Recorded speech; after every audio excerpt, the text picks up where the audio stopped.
are you? Good. How are you? Good. We're back Yep. for another Back again. for another fun-filled conversation. What Always. did we say? Therapy with Rob and Destiny. Yeah. Our therapy session that Just everybody else, therapy session. gets to sit in on. All right, let's just start with highs and lows. Yeah. What were yours? You go first. All right, I'll go Instead of first. Got him. Low would be just anxiety of moving in, so I finally got into my house. Yes. Congratulations. Thanks. I should have got you a housewarming gift. Now I feel like a fucking. There's my low. I'm an asshole, guys. Now I got a really bad. Now he has a low, actually. I got a loaf of sourdough down there if you would like it. But it wasn't that bad. It's just stressful of getting everything moved in and then trying to set everything up. And I suck at decorating. My girlfriend's like, "No, you can't put up band posters," and I'm like, No, you cannot. And then my buddy, he was like, "Actually, you can if you Your buddy's wrong. get them framed." I'm like, "Ooh, Yes, and maybe yes, contain them to like one space. yeah, like the house." No. No. You're wrong. So yeah, that was pretty much just the anxiety of moving and get everything in. I still have a little bit of stuff left to move in, but Yeah. it's all right. Yeah. I'll manage through this one. Yes. And then I actually have a few, honestly. Moving into the house, my son really loving it because he has buddies that live right down the street. Oh, in the neighborhood. He moved in his stuff and sat down his box. He's like, "All right, well, I'm out of here." I'm like, "Cool." Because he's usually at home. He's usually at home behind a computer. So good. It's been awesome. That is really good. And then I had a mild breakthrough in a sense, or I guess a realization of some things I was working through in therapy. Good. And I realized I'm a shitty mom. I'm a single parent in a sense. Yeah. Because I have custody of my boy. But I'm a really great dad, but I'm a shitty mom. And because we were talking about roles for step parents, right? Obviously, I'm not married, but living with my girlfriend, and then we just never talked about our role in the relationship of our children. Because she has a boy and I have a boy, and so that was really groundbreaking for me because I never thought about it like that, and having her also realize like she's a really great mom, but a shitty dad because she doesn't hold her son, who's 20, accountable for stuff and teaching him how to be a man. Right. Well, how can she? Just like, yeah, exactly. And I can't teach my son to be a good mom because I suck. Well, don't say that. Yeah. But you're learning. I'm learning. Yeah. So that was really good. And I'm finding a lot of value through therapy and stuff like that. I love that. Yeah. Oh, I just got the chills. Even though I used to talk shit about therapy and all that stuff, but it's actually really good. It is. And I'm finding, well, what's really good is my Sorry, we coughed at the same time. So I was like excited about it. Is my therapist is prior military, and she was a police officer also. Okay. So we can relate really well, and she knows where I'm coming from if I'm being hard headed. But I'm like, no, this military stance kind of a thing. And she's like, no, you need to let go of that kind of thing. Yeah. So it's really good. I love that. Yeah. Well, congratulations on that, actually, because I know how therapy can be, like when you figure something out that's kind of groundbreaking, you want to tell everybody. And then you're a huge advocate. I think that's what breeds people to share their story and to tell others and encourage others to go to therapy. Men. So men, go out there, get some therapy. Yes. To be honest. Do it for yourselves. Yeah, just do it for yourself. Yes. Just talk your shit out. Yeah. Because I would say go to a female if you're a guy, because you might get a different perspective. Yeah. Because us guys will just talk shit to each other, be like, "Man, I'm thinking really bad thoughts." Like, we'll do it. Like, stop being, Yeah. Which is completely wrong on how we as men should handle that kind of stuff. But we as men also handle things differently. Yeah. And by joking and egging each other on is kind of a way that we reciprocate our friendship and understanding of what a person is going through. Yeah, but I feel like, at least for me, because I use humor and sarcasm, and my therapist hates this, but I use it as kind of like a shield, like a wall, right? And so I'm not. Same thing. Yeah, I think a lot of people do, but I think it's interesting that you said like the opposite sex dynamic, because I have seen a male therapist for 15 years, and actually went to like 5 different therapists before I found the one that I liked, which I do encourage everybody to do that. It's shopping around. You have to find somebody who fits you, who's going to work for you. And that is going to listen to you in the way that you need them to listen, is going to communicate the way you need them to communicate. And you're not always going to find that with the first person that's in the phone book, right? Correct. Or the first person you Google, or the first person that has an available appointment. And not to say that if you need that sort of help in that moment that you shouldn't go because they're the first person, but you should, just like a lawyer, just like a contractor, if you're getting your kitchen redone, like you should get quotes, you should do your research, you should find someone who is going to work for you the way you need them to. Essentially, you're hiring them. Yeah. That's what I always tell my therapist. I'm like, okay, well, you were 5 minutes late, so you owe me some money. If he's running late with the client before. Did it work? No. And also, you know what he's like, well, what do you think about that? I'm like, I'm fucking paying you. You tell me what I should think about that. Why do I have to do the thinking? I'm paying you. Also a joke, which is what he begs me to stop doing. But yeah, but it is funny because I'll tell people, oh, my therapist, and then I say he, and I've had a couple, even just recently, people being like, oh, you see a guy? Yeah. Yeah. Yeah. It just worked for me. And it's funny because, I have a lot of respect for women, obviously, and women in that career field. One of my very best friends is a psychologist, and but it's just funny. I don't think I ever would have thought to go to a female therapist, and it was weird. Yeah, me neither. Shout out to my girlfriend for recommending that I do see one, just for that different perspective. Yeah, I like it.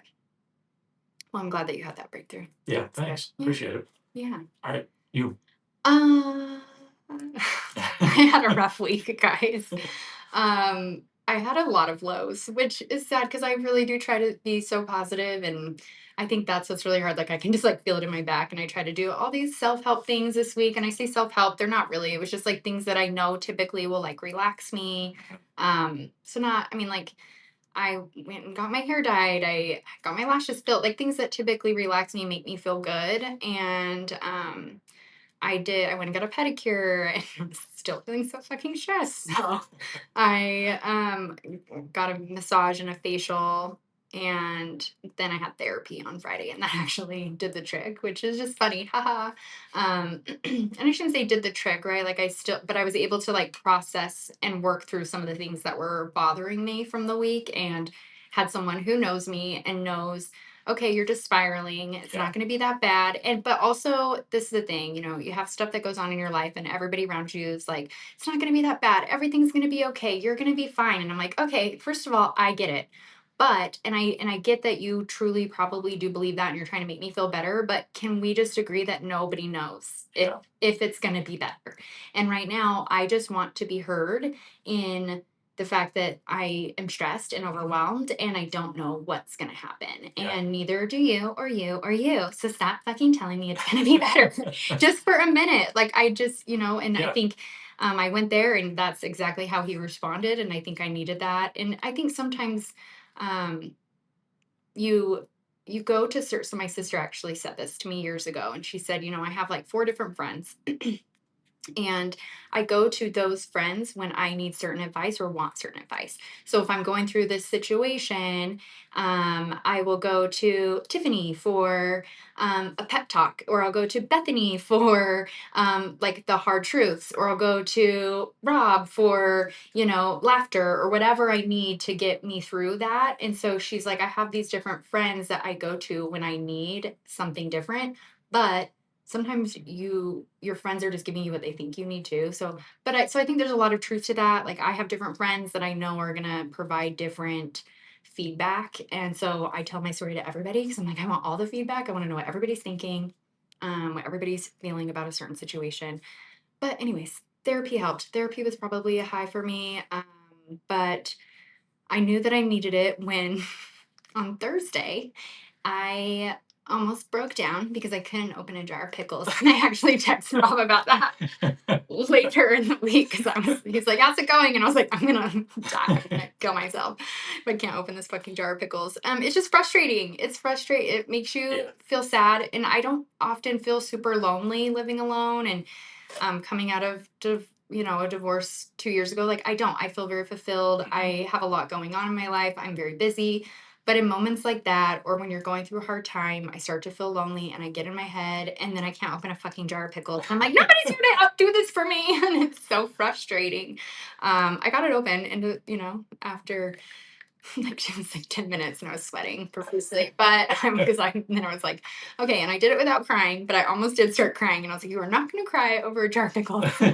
But here we are. And then my high, I guess. So that was a lot of low. Sorry. But that's how I felt this week, guys. Exactly how I just said that is what was going on in my brain. And this is why I needed to go to therapy. So I could kind of like compartmentalize, I guess. Some weeks are tougher than others. Yeah, it's true. This one's going to be a good one, right? This next one's going to be a really good one. It's going to be good. I don't know how, but it will be. Sometimes we don't know, guys. Yep.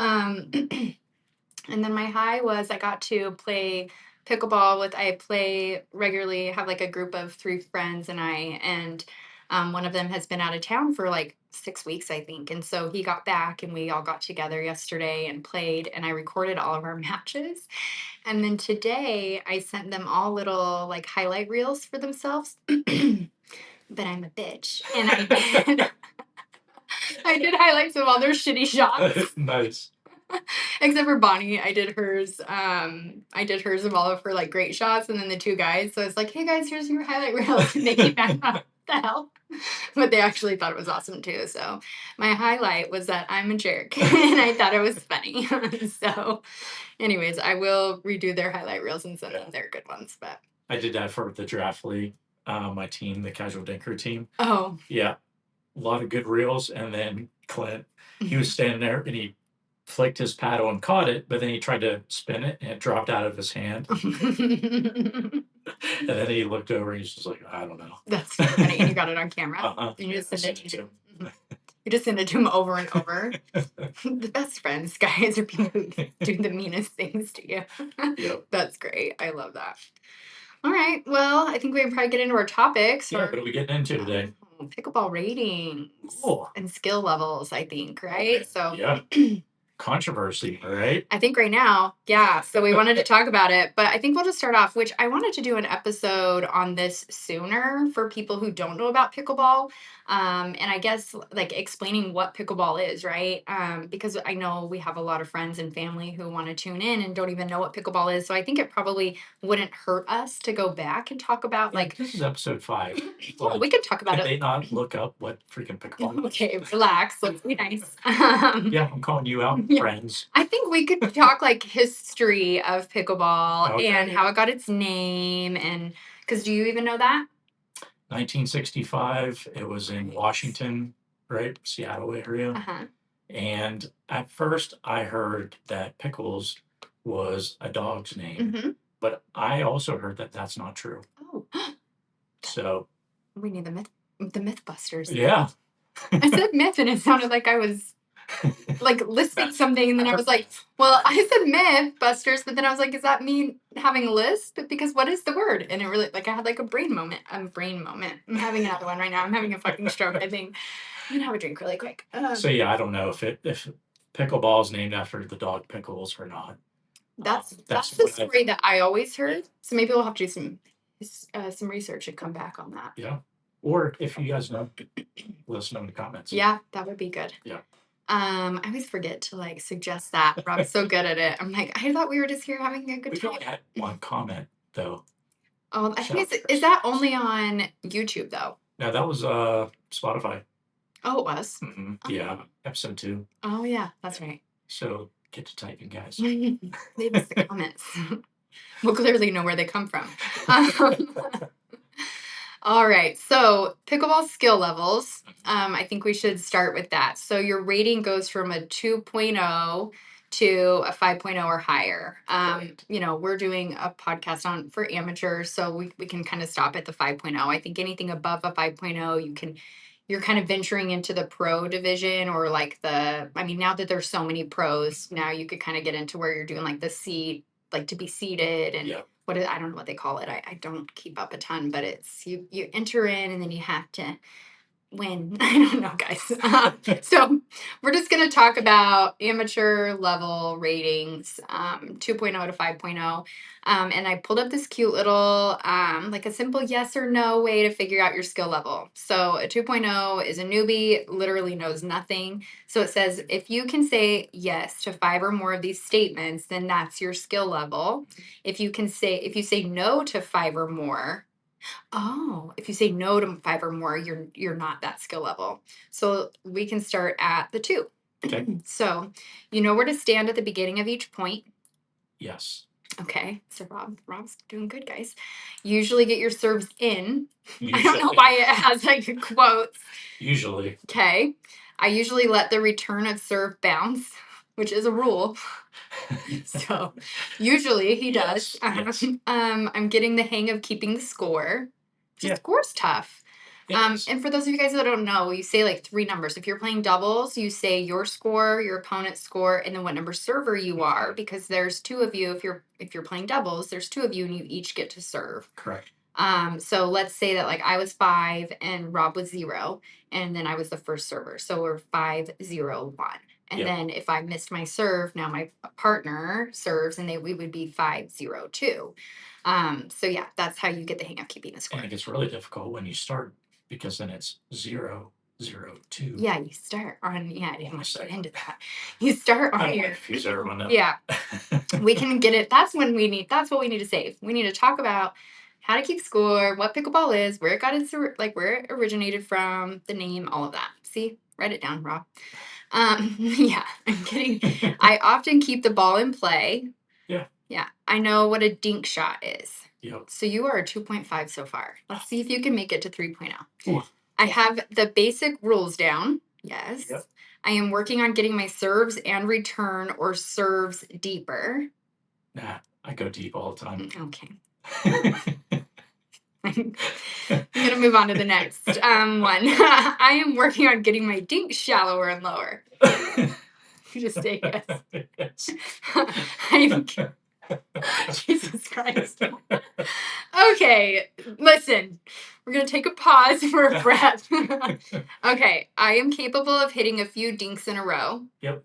I can usually hit backhand shots when I need to. Yeah. And I'm trying to add more power or softness to my game. Yeah. All right, so you're a 3.0 so far. Let's see if you can make it to 3.5. This is where it's going to get tricky for Rob. I'm a jerk. I know most of the rules, including net rules, net post issues, and etc. There's like another acronym in here, and I don't even know what it means. Oh, well, yeah. NVZ? No, non-volley zone. Jesus. Oh, non-volley zone. That's the kitchen. Just call it the kitchen. Yeah. So, yes. Yeah. Yeah. Yes. My serves and returns are almost always deep. Yes. We already answered that. Yeah, I sometimes try to hit a third shot, drop shot. I sometimes try? Yeah. At 3.5, you should be always. No. Yes, you should. No. At a 3.5. WWBD. What would bangers do? Okay. Well, we already know.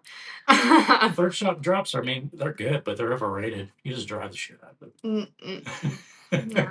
A third shot drops how you're resetting and getting to the net where the game should be played. Yeah, true. But if you drive it and they pop it up, you could be running up and then slam it. Yeah. Does that work out a lot? No. I'm just kidding. But do my third shot drops? Oh, yeah, mine don't either. Yeah. But it just says I should sometimes try to hit a third shot drop. Yes, you should. And you should also learn. You should have all the skills, right? In your toolbox, you should know how to drive. You should know how to drop. You should know which situation to be able to drop and what player to do that against. Yeah. And maybe not at the 3.5. You're not really knowing that yet, I guess. I try to be strategic about how and where I hit the ball, which we literally just said that. So maybe you should be knowing where and to how to hit the ball. Which I guess, like, when I do my third shot drops, I'm trying to drop to each corner. Yes. Or right the middle. Yeah. line. Yeah. I have a wide variety of shots in my arsenal. Yeah. Drives. He's got it. I got the drives down. No, you've got him. You've got it. Yeah, I got that salute. I actively work with my partner to win the point. No. Yes, you do. Do I? Yeah. What is More it? than me. I'm a ball hog. What does that I mean? got it, guys. Actively work with your partner? You're communicating. Okay. You got it. I got it. Me. Back the fuck up. Yeah. I don't know. Then yes. If you're working with your partner, you're moving, you're kind of moving together on the court, you're talking to each other. I think that's what that would mean, right? Okay. Communicating. Yeah.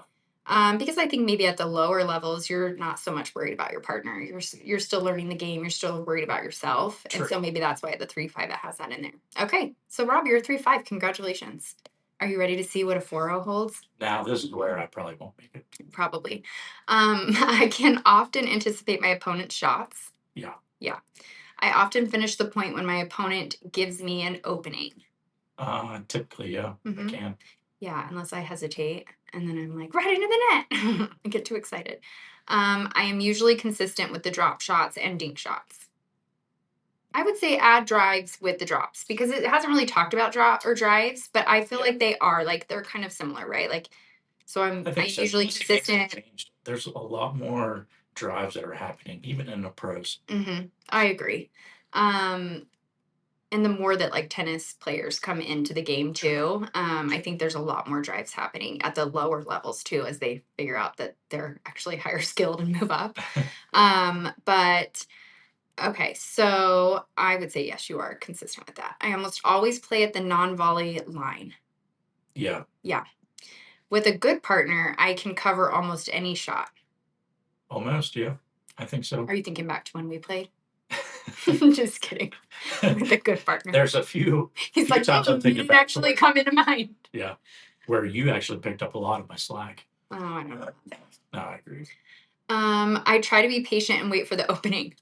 Do you guys want to know a fun song that I sing to remind myself to be patient? What? I just asked you actually off air. Is that what we would call this? We're on air. If you've seen Big Bang Theory.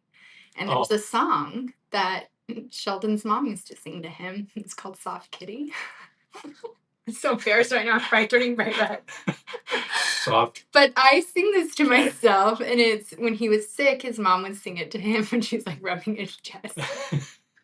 I am literally so embarrassed. I don't get embarrassed very often, but I sing that to myself. Good. I sing this to myself when I'm trying to be patient. I'm not even going to sing it on here. Look it up. Maybe we could add a clip of it. And we're going to insert a clip right here of Sheldon singing it to Penny or Penny singing it. Here. Right here. Okay. So yeah, you're 4-0. Cool. Okay, let's see what, and then it says 4, 5, and 5-0 are the same. Like it has it in the same box. Huh. But I don't think they should be in the same. Well, we'll see. Because otherwise I'm a 5-0, guys. So congratulations to me. I'm a 5-0. True. But I am. Just kidding. It says I can consistently convert a hard shot to a soft shot. So resetting. Yeah. I would say average. Well, it says consistently. No. Just kidding. Maybe not consistently. I don't know that you're that inconsistent with it though. And I think that's what the difference is between 4, 5, and 5-0 is the consistency of the next things I'm going to read, in my opinion. Gotcha. Because I think you would probably have all these skills at the 4, 5, but I think it's your level of consistency is what makes the difference, or that's honestly what I believe, what Destiny's thoughts and feelings are. Okay, the second one, I am almost always patient and wait for the opening. No. No, me either. Unless I'm singing soft kitty, warm kitty, little ball of fur. There we go. There you go, guys. I rarely make unforced errors. I'm not there yet. I consistently use power and finesse to my advantage. Yes. I use finesse. I don't have a lot of power. No, I don't. I disagree with that. You disagree with the fact that I have a lot of power? I don't feel like it. I'm working on it, though, so maybe. maybe I'm getting better. I can easily sustain a rally of 40 or more shots. I gotta go back and count. 40 or more shots in one rally?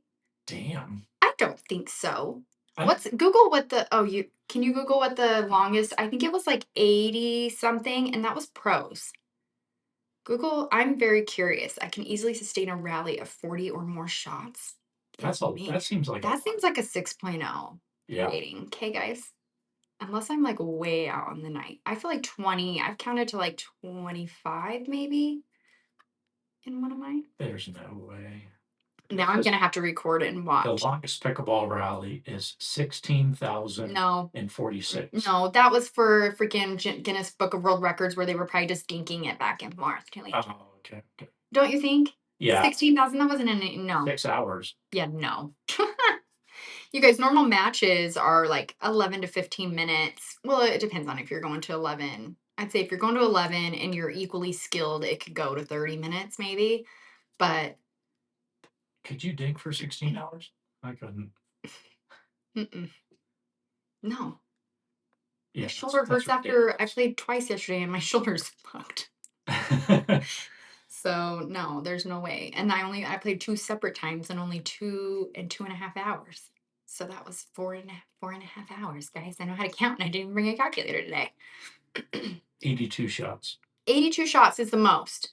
And you're telling me, and that was a pro match, I'm sure of it. I knew it was like 80s or 90s. Sorry, 97. Okay. And I picked PPA gold medal match. 97. And I think it was is Riley Newman's name on there? Brothers. Against Riley Newman and who? I'm actually going to click the link. Sorry, guys. Just reading the headlines here. Yeah. I swear Riley Newman was a part of that little... In Arizona at the Grand Mesa Slam. Yeah, Riley. Because I watched it. Matt Riley. Oh, yeah, Matt. Why can't I remember his name? It doesn't matter. Yeah, they don't matter. I actually met Riley Newman. And you know what's funny is I met him when I was at Matt Wright. Matt Wright. That's what I was like. I was going to say something, but it didn't. It wasn't right. Did you get that? That was funny. I didn't catch it. Okay, well, you never pay attention to me. Anyways, somebody got it out there. I know they did. I met Riley Newman in Arizona. I did like a little clinic with him, and I have a picture, and I hate it because I'm 80 pounds heavier than I am now in that picture. It was at my heaviest weight, and it's awful. And I was going to post because he was here for MLP last year and I was going to get a picture with him, which I maybe even like, it doesn't matter. I'm smaller than I was even last summer and they're coming next week here. And I was like, maybe I should do that. And then, but it's so funny. I'm just like, no, I'm disgusted by that picture. I don't ever want to post that anywhere. Or are you going to go? I don't know. I had so much fun last year. It's fun to watch the MLP. Like I like the team stuff, but I haven't bought tickets yet. I wonder how much they are. I haven't looked them up. Yeah, I think I don't remember how much they are either. Last year I went, but I did not purchase tickets. I didn't go to the one at the Pickler. I went to the one down in Salt Lake City. Oh, and that was like $900 because I bought the VIP. Oh my gosh, what do you get with the VIP? You better get fucking alcohol or something. $900. Oh yeah. Oh, you do get alcohol? I definitely wasn't seeing that coming actually because of Utah. Yeah, well, I did it through my company. Oh, yeah. I handed out some shirts and stuff like that. Oh, nice. Very nice.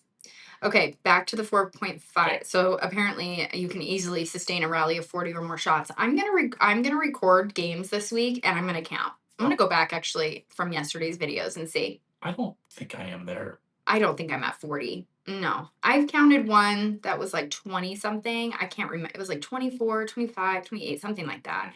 Okay, and then the last one is I have competed and or won in tournaments at the 4 or 5 level or higher. No. Which I have. But I think probably because of my partners. But that actually leads me into the whole rating thing and the DUPR thing and what people are actually rated versus like what kind of tournaments and really who you are actually competing against. True. So I would say I'm probably sitting at like a 4.2 2.5. But that's not what my DUPR says. So, yeah. But like I feel like my skill level, because I don't feel like I'm quite at like the 4.5 level. Yeah, but I mean, I've medaled in 4.5 tournaments, but I have had strong partners in those tournaments, and so definitely utilizing that. I'm with a good partner and can cover almost any shot. Sure can. When they kick up 80% of the freaking court, I'm really a 4.5 player. Yeah, so I wouldn't say that but how do you get better? You drill, you play more, you play against higher people. Exactly. Yep.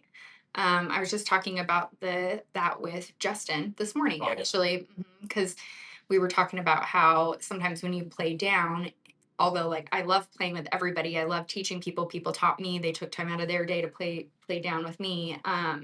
So I like to do that because I have friends, that I want to play with, but I also want to get better. So then I also, so I also want to play against higher level people, but they don't want to play with me because I'm not a higher level player. You know what I mean? So you have this whole thing. And I think, the next piece of the conversation is talking about the DUPR rating system, which it changed. Their little algorithm changed on the 8th of July this year. And so we wanted to kind of have a conversation about that because it's caused it's a lot of controversy right now. People are upset or people are really happy. So maybe we'll kind of cover that and then we can talk about whether we're upset or happy about it. I think I already know where we're going to be at. Really? Yeah, happy. Oh yeah, I'm going to be happy too. Yeah. Yeah, I wasn't sure if you were going to be, but yeah. I think the biggest thing with DUPR in this rating system is people let it define them and what kind of player they are. Or I feel like I'll go into a tournament and people immediately start looking at other people's DUPR and I'm like, that doesn't fucking matter. Yeah. Like I don't even want to look at their rating because now I've already got it in my head that, oh, well, I can beat them because their rating's a 3.8 when that's just what their rating is. That doesn't necessarily mean what they are. When was the last time they had a tournament? How accurate is it? How, who were they playing against? And so I think there was a need for a change because before the old rating system, excuse me, was based on wins and losses, and that's really it, right? And so if you win, your DUPR goes up. If you lose, your DUPR goes down. I think for a moment, excuse me, sorry. I think for a moment, they talked about it being okay, and they talked about who you were playing against and what their rating was and who you were playing with and what their rating was. And then at one point there were rumors, it sounded like that your score was constantly changing, even if you weren't playing. And I don't know if those were rumors or if that was true, because my rating would change when I hadn't even had like a tournament logged. Really? Yes. And so it seemed as if people that you had played against years ago where those matches were in the system, if there's like, let's say that you and I played against each other a year ago and then I haven't played in a tournament since and your rating kept going up, then mine was impacted based on the match that we played a year ago. Wow. And so, and I don't necessarily like know the times or anything, but that I would see my score shift when I hadn't had any matches logged. So there has to be some truth to some of that.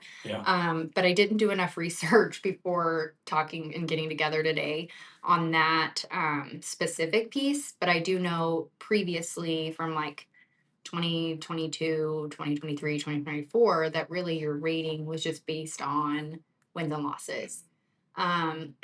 So I think some people liked that, but I think the harm in that is if you're playing with the same group of people all the time and you're either winning or losing back and forth, back and forth, back and forth, is your DUPR really going to change a ton, or are you all going to keep going up? Yeah. I don't know. I have been pretty much gaming the system to get it better. Yeah. Better. And we have a friend that he did a Monday night league at a place in Taylor, and he recorded all of their matches. And I noticed that some of those people in that league, and it was just a Monday night fun league, but he recorded every single match to help people like build their DUPR or establish their DUPR rating. He he logged everybody's matches, and I would notice that some people's just like skyrocketed and then others didn't. So I would like to go back and kind of analyze why some people's did and some didn't. This episode is sponsored by Casual Dinker Pickleball, the largest selection of all pickleball apparel on the market currently. They have hoodies, hats, shirts, bags, stickers, anything that you need for your pickleball lifestyle, they got it. They're also running a special this year, 25% off all year long on everything on the store. That's pretty amazing. So visit Casual Dinker at casualdinkerpickleball.com. Also follow them on Instagram and Facebook. So yeah, I can go over what a DUPR is. Obviously, it stands for Dynamic Universal Pickleball Rating, and it's obvious. So obvious. It's pretty much the official pickleball rating that's utilized nation and worldwide for people to have a score so they can play against in tournaments and feel good about themselves and build their ego and inflate them. Yeah. Yeah. It measures on a global scale from, like you said, 2.0, and it goes all the way up to 8.0, which a lot of people don't know. Wow. But from 6 to 8 is primarily just pro level. You're right. So interesting. Yep. And it is different than the UTPR. Mm-hmm. And there's some other ones too. But yeah, I know there's a couple of different rating systems, but I feel like you said, the primary one that we're all using and all worried about and all stressing about and always using as something that defines us is the DUPR. What's your DUPR? I'm not going to lie. This is so funny. So I'm on dating sites, and I obviously put that I'm interested in pickleball, and I have a couple of pictures. So if anybody knows pickleball, they know. And I've had so many men. What's your DUPR? We're not playing this game. How many days a week do you play? Okay. It's just so funny. I'm like, this is how you're sliding in, guy. Cool. Not gonna do it. I'm not falling for the trap. Anyways, so yeah, I do think that people use it as something that defines themselves or the people that they're playing against way too often, when really, based on what my belief is that the system has been garbage up until now. I'm really excited for the update. So before, up until July 8th, the way that your DUPR was, kind of calculated was your rating that was already in there based against the rating of somebody that you're playing against. And if you win, your rating goes up. If you lose, your rating goes down. It was pretty simple. And it varies with how much it goes up and how much it goes down. And a lot of people didn't like that because, let's say you're a 3-0 and you beat a 3-5. Well, it's going to go up substantially, potentially, because there has been instances where it hardly goes up. Mm-hmm. But, you lose to a 4-0 and you're a 4-0, there's a potential for it to drop dramatically. Mm-hmm. So I don't know if that's the common theme of it, but there has been instances from what I've heard from people. Yeah. With that. So. And I think now with the change, it now moves based on your performance versus the expectation. So if the system, the algorithm believes that you should be beating your opponent, and by beating them by a certain amount and you don't, your score could go down even if you win the game in the match, or if you even took gold in the tournament. And so you could take gold in the tournament, but you didn't beat and you could have been undefeated, and still your DUPR could go down. Yeah. And it's really a way to make sure that we're all on an even playing field, because if everybody's DUPRs, I think, are probably inflated a little bit right now. And I think maybe not Rob's, actually, because I have looked at yours. 3.7. It is. I looked it up. It's a 3.7. But I've only done like a handful of tournaments. Yeah. And bombed in them. Yeah. And yours actually only had like a 66 reliability score. Yeah. And so like mine had like 100% reliability score, but it's because I have hundreds of matches in there. Oh, yeah. Okay. And it probably is. It's sitting at like a 4.084. And I've seen it, like mine has gone all the way up to a 4.3 and then dropped. And that people get so devastated over that stuff. And the only reason I think in the local area that people do is because you couldn't play in certain leagues unless your DUPR was a certain level, or you had proof that you had medaled in that higher level or vouch, people could tournament. vouch for it. And so I'm like, for a league, which is good because you want to be playing in leagues that are of the same skill level. Yeah. But I think that this will put everybody on an equal playing field.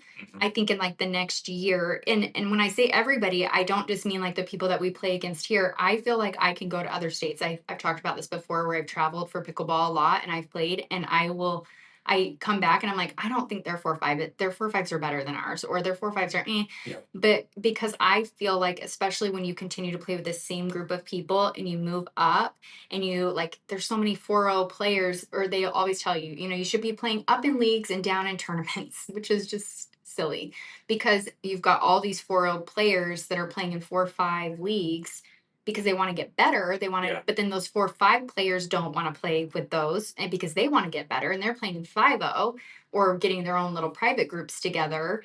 And then you've just got 4-0 players thinking that they're 4-5 players because they're in a 4-5 league, and it's obnoxious.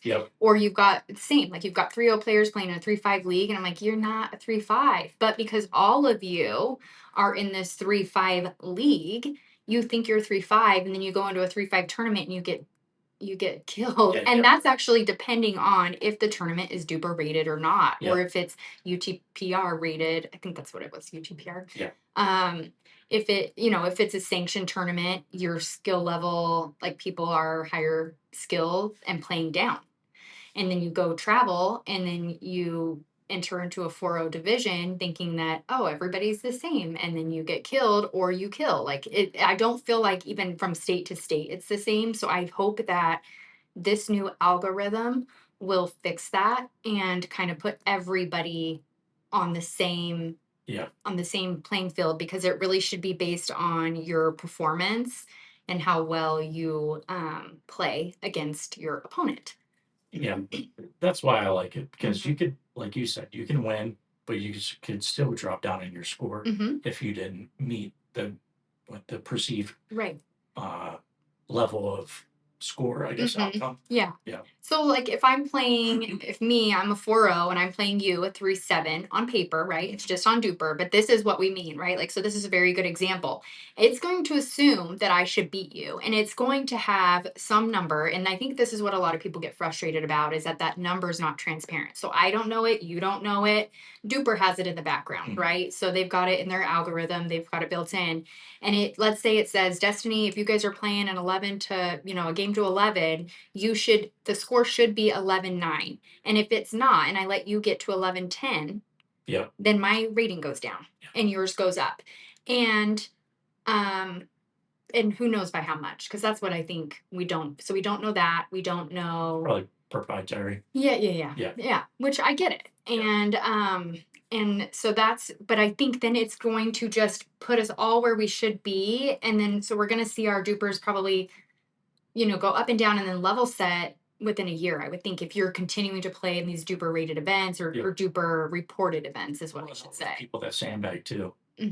Yeah. But what I'm worried about is because people want that rating they use it as like to define them in some way, or I'm better than you. They want to protect that rating because as of right now, they're not going backwards and changing anything. So what your rating is today, as of right now, anyways, what I read is that that's going to stay. And then moving forward is going to be the new way that they determine, you know, points, you know, gained or lost on your DUPR. But I think people are going to pull out of tournaments where maybe they signed up for 5-0, because if I go as a 4-0, 4.0, and I go into a 4-5 tournament and everybody there is either 5-0 or 4-5 to above, I could still get points on them. That's more than what the algorithm says. They don't know what the algorithm says. I don't. So it's not going to hurt me. It's going to help me to play up in tournaments. Exactly. So I'm going to do that. But then all those people that want to protect their DUPR because they've got a 5-0 DUPR, but they're not really a 5-0 player, or they could be, but now within that state. Exactly. Or within that freaking club that they play at, right? Because a lot of people don't even venture out of the club that they play at. And against the same people that they're constantly reporting in these tournaments or these leagues, or if they have private, you know, things going on. but my score is going to go up. So why would I not? And what I've been doing for the last year is not playing in DUPR rated 4-5 events because I didn't want to harm my partner's rating because I, play with people who value their and want to protect their rating. And so if they're a 4-5 or 4-7, they don't want to go down. So I didn't want to, and I was like, well, I can't promise you that we're going to come out and win. Right. And so, now I would think those people would want to play. It's going to help me. Whoops. I just hit the table. I don't know. But I guess, yeah, I don't know how it matches up with the partner. Yeah. I would think everybody, as far as like your rating goes, everybody is the same. Like, or individual, right? Yeah, interesting. I don't know. So yeah, if you score more than you're expected to score, your rating will go up. Even if you lose, that's the other part, right? So we talked about even if you win and you don't score as many points as you're supposed to, as what the algorithm says, your rating could go down.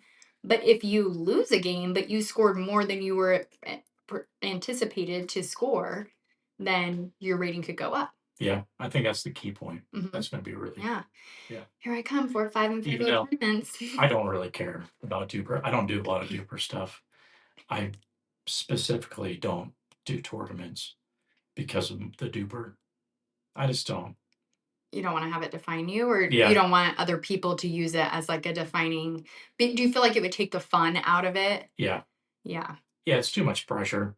And I know where I can play at. I'm not going to play in a 4-5 tournament. I have and haven't done very well, but I've also played in a 4-0 and haven't done very well. Right. I've not done with 3-5. So, not done very well. So I'd rather just play leagues and, draft league, other stuff. And tournaments are fun, but they're just too stressful. Right. I feel like my rating is probably pretty on par. Yeah. So it doesn't bother me. I mean, if it fluctuates 0.2, 0.5, like it's for me, because I have medaled in 4-5 tournaments and because I do play with a lot of people at 4-5 level, I can usually get into leagues that I want to get into. Yeah. And so I don't have a problem. If I had a problem, then I think I would care more about what my DUPR was, right? True. Yeah, same here, I think. Because I play in 4-5 leagues.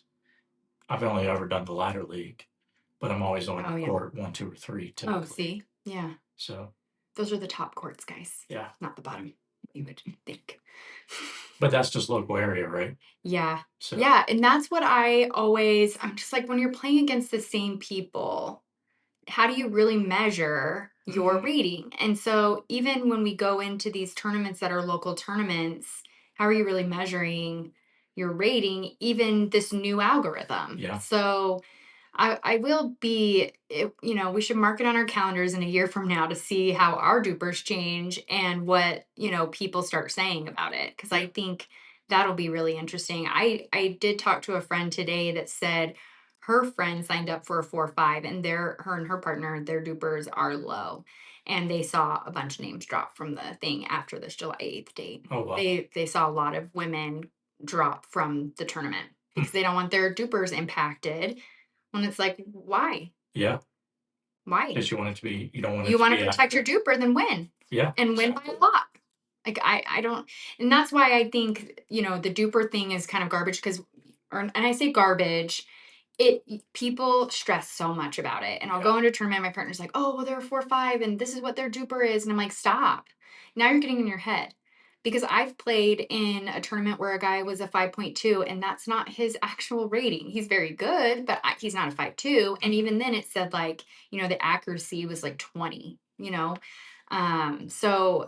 but people see that score and then they're either intimidated or they're like, this ain't a thing for me. Yeah. I got this. And then they don't got this. They lose, And so I don't know.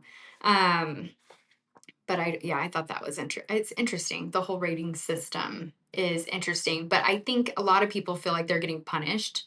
And I think it's not a ranking thing, right? Like we're not sitting here saying, oh, Rob's the best and then Destiny and then this person and then this person. We're not ranking based on wins and losses. It's a rating system. Yeah, but it's a status, it is, thing. But I think because it was set up like that. Initially, it was set up as if you win wins versus losses, and that's kind of how it's been. I heard the CEO of DUPR talk about how come they wanted to do this change, and it was because after an MLP event, they wanted to sit down and look at the data. And I think his name is Tito Machado or Machada. I can't remember. But he talked about how they were looking at the data, and Annalie Waters had a pretty rough tournament that week or that weekend and had a bunch of losses. And it had her go from the number one ranking female in the world down to the number 15. Wow. And he's like, we couldn't have released that data because people would never have faith in DUPR. Yeah. So they knew that they needed to have something in place to change it because she just had a crappy weekend, which we all do. Yeah. Even the number one player or number one female player in the world, right? So, yeah, so then that's when they realized that they had to sit down and change something. And so I'm hoping that this is going to be a positive change. I'm really excited about it. So yeah, I'll report back on my positive. Yeah. It might take, like you said, a year. I think so. To level set. Mm-hmm. Yeah. That's what I think anyways. So yeah, so no adjustments to your current ratings. Just as you continue to play in DUPR events, the system will kind of hopefully naturally, yeah. And yeah. people less and less continue to get pissed or stay pissed off. Yeah. Yeah. I'm just looking at my notes here to see if there was anything else I wanted to talk about when it came to that. Yeah, it's funny. 11pickles.com has a pretty good article about it, but it's like the downside, winning no longer guarantees your dopamine hit. Some players may dodge weaker ones, and short games amplify luck, So. Yeah. I mean, you get to go home with a medal still. Yeah. To hang in your garage. That's where all mine are. They're like, I have some of them hung up, and then I have a lot of them are just like on a shelf because I had a friend that got me another thing to hang them on, and I haven't put it up yet. And there were some young missionaries that were walking by when I had the garage door open, and I was sweeping out my garage, and he's like, are those all pickleball medals? And I was like, yeah, but at like the 3.0 and 3.5 level, so relax. He's like, that's so cool. And I was like, you guys 19-year-old missionaries think I'm cool. So cool. So anyways, yeah, I mean, that's really all I had on like DUPR ratings. I was trying to pull up my NTPR. Yeah. Is that what it is? UTPR. And I can't, the system is so annoying. So this is probably why we now use DUPR, and we have an app, and it's great, and you can search for anybody, which is really fun. Yeah. And then you can see their age, and then you can see, that's the other thing too, I guess, is like talking about ratings amongst age groups, right? And that's what I love about pickleball is that you can have all that. But anyways, going back, you have an app and it's all there, and you can see your matches, you can see how your score did this, and I love that. Today, when trying to figure out what my UTPR rating was, I could not find it, and I'm logged into my account, and I still it should be very easy, and it was not easy, and it might be easy for some people. It was not easy for me. I could not find it, and I think the last time I looked, it was a 3 point something, but not all tournaments are reporting to that. I feel like only my St. George tournaments have gone in there. So, yeah, I need to pull it up and look. But the other thing is, you have a rating for singles and a rating for doubles. And my singles rating was completely inflated initially. Actually, I don't even know what it is now. But I played in a couple of tournaments out of state, and they had combined brackets. So I think, and it was my very first singles tournament I did last March, and then last August, and I played in Colorado and Vegas, and I was like, I'm just going to try 3.0. I've never done singles before. Yeah. And then I medaled, which was great. But they had combined 3.0 to 4.0 of singles. Wow. And so I didn't, I think I got third place in that one. And then, still, that's awesome. Yeah. And then in Colorado, I got second place. Great. They did combine. They had to do 3.0 to 4.0 again, but it's 70, it's hard to say. A 70-plus-year-old woman beat me. Oh, damn. In singles? In singles. You guys, she had to have been a tennis pro. I beat her the first time, and she beat me. She took fucking first place. Wow. She showed up everybody. So, oh my God, that's what I told her. She was like, "Sweetie, you're so cute, blah, blah, blah. You're so good." And I was like, "Okay, shut up. First of all, I don't need your pity. Second of all, you're amazing, and I want to be just like you when I grow up." Yeah. Awesome. She was like, she did play tennis like her entire life. I mean, I think she was still playing tennis, but yeah, just insane, like super impressive and so nice, which just makes it worse. Yeah. When I played racquetball before, I used to play older gentlemen and females, and they would stand in the middle of the court and hit corners, and I'd be like running and diving and hitting them. Oh, yeah. Sometimes I feel like that in pickleball. Just breaking me. Like these guys walk out here with 2 knee braces, Rob, and just kidding. But like these older men or women, and they've got like a full on contraption that they're in, and I'm like, I got this. They can't even fucking walk, and then I don't got it. They beat me, and it's so annoying. Yeah. It's the most infuriating. So that's what I love about pickleball is I think a lot like I've had people in the past kind of mock it and say, well, anybody can play it. And it's like, yeah, but anybody can like do CrossFit or do weightlifting or play any sort of sports, right? It's just the level that you're playing against. And that's what I really like. So you go into these tournaments, you register, you're playing against the same type of skill level, the same age group in most cases. Sometimes if there's not enough people, they have to combine age groups or combine skill levels. Like I mentioned with the singles, if they don't have enough people to have like a full bracket, then they'll combine. Yeah. But that's what I love about it is yes, everybody can do it. And that's what makes it a little bit more special than other things, I think. That's why for me. Yeah. No, that's why I got into it. Yeah. Just because, everyone can play. Even if you play down, that's fine. In a sense, you're teaching people and stuff like that. It's easy, social game. And you get to play with, males and females, right? Or young teenagers that can whip your ass. That's what I actually love about, and we'll have a whole nother episode on the high school pickleball stuff, but I love it for high school sports because I think it does require a different level of communication, just like all sports do. But you're actively speaking to people and communicating and having to, just like with basketball or any other sports, volleyball, like they're all communicating on the court. I think when we had COVID, a lot of people got out of it, but there's not another high school sport where there's co-ed. Yeah. Competitive, right? And so I think that that's really neat. It brings a different dynamic to high school sports, and 100%. I love that. So how long do you think it's going to take before high schools bring it in as a sport? I think Utah's on the brink of it right now, right? Like both of us have been involved in helping get it kind of, or have been involved in different aspects. How did you refed? Right? I didn't. Oh, you didn't? I didn't. I didn't make it. Gotcha. Yeah. Well, never mind. They didn't. They had plenty of volunteers, and I had some other things that I needed to take care of. So I actually made sure that it was okay that I didn't go. Yeah. But yeah, so I wanted to. That was going to be a fun juniors tournament that I was going to ref, and I was going to use this pickleball scorekeeper that we got from Bare Naked. But I also meant to bring these dice yesterday. I need to put these. I'm going to put these on the counter on the edge. Actually, I'm going to just put them in my phone case right here because I want to remember to bring them. Just for fun. Yeah. Maybe I'll bring them because we're subbing. Andy and I are going to sub for your team tomorrow. You still need us, right? Yeah. Yeah. So we'll be there, and I'll bring those. Devin's playing too. Oh, on our team? Yeah, because my male, he texted me. He's like, "Hey, I can't make it." I was like, I got someone. Yeah, that's great. Well, that'll be fun. What team are we playing? Same one that we played. Oh. So Tom's team. Got it. Yeah. So we'll take third place. Oh, wait. This is for... Mm-hmm. Oh, this is like the finals. Yep. Oh, my God. Yeah, we're playing for third. We're going to win.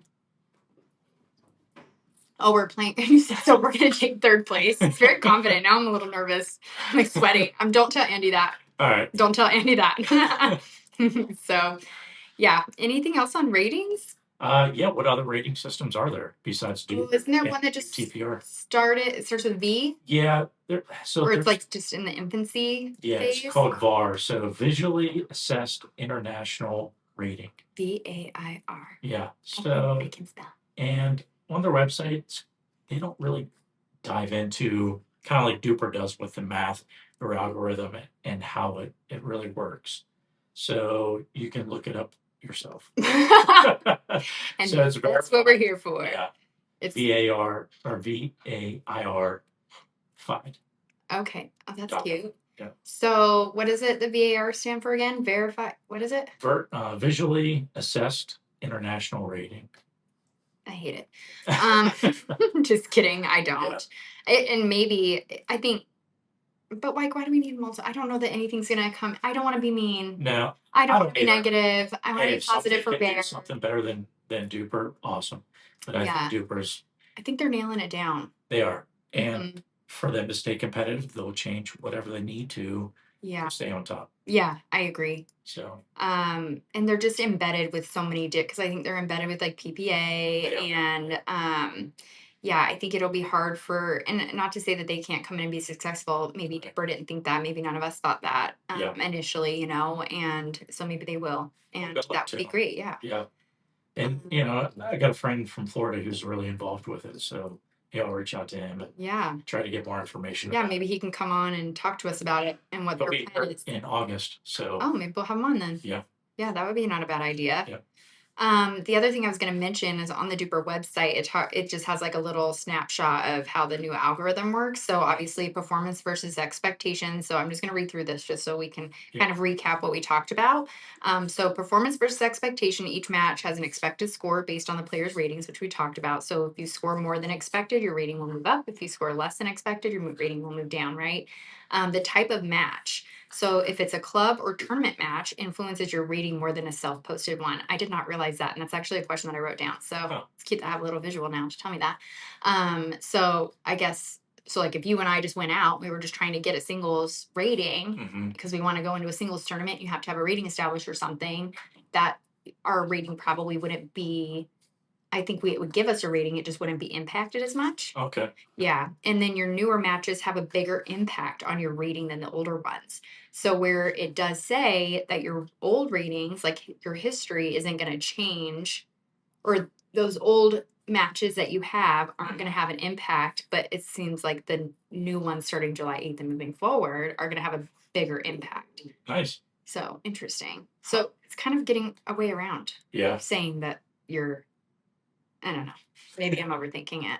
I don't even have a singles rating, so. Well, no, I'm not just saying singles, just in general. Yeah. Oh, yeah. Do you want to play against me and see if you can do it? Just kidding. You could beat me at singles. No.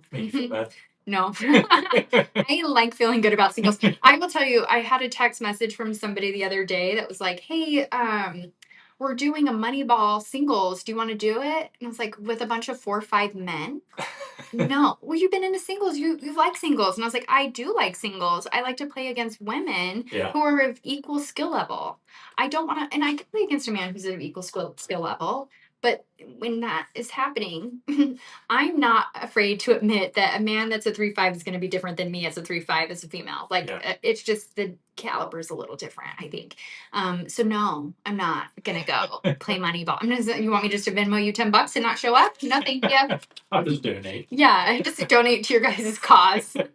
And then, okay, so the newer matches have a bigger impact on your rating than the older ones, and then match volume. So each match refines your rating. More match history leads to a more accurate, stable rating, which I think that makes sense. Yeah.